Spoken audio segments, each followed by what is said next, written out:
د غزني امنیه قومندانۍ د جنایي جرمونو په وړاندې د مبارزې مدیریت مسؤلین وایي چې دغه ولایت کې د غلو هغه 12 نفره ډلې نیولې چې په مرکز ولسوالیو کې به یې غلاوي کولې. د دوی په وینا له یادې ډلې سره یو اشارادي موټر سایکلونه او د نشه یي توکو په ګډون ځینې نور غلا شوي توکي هم نیولي. امنیتي مسؤلین له خلکو غواړي چې د حکومت ترڅنګ ودرېږي.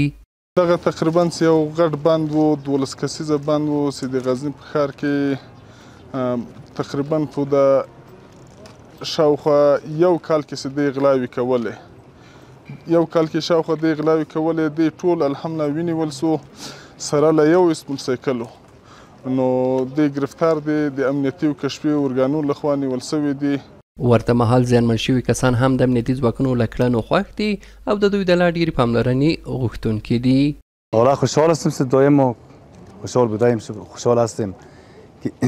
ظالمان رو یار گرفتارن، موتورسیکل ما رو پس تسلیم کردن.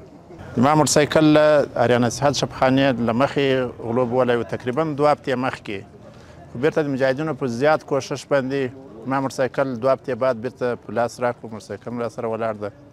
او زه دوی له ډېر زیات کوشش نه ډېره مننه کوم او خدای دې دوی د هېڅ وخت موږ له سره نه کموي. امنیتي ځواکونه هم خلکو ته ډاډ ورکوي چې شپه او ورځ به د ولس په چوپړ کې وي او له خلکو هم غواړي چې له امنیتي ځواکونو سره همکار واوسي.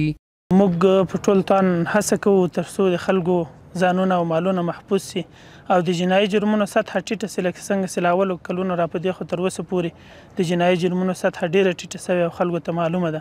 او په عموم کې له خلکو مو دا غوښتنه ده چې دوی د جنایي جرمونو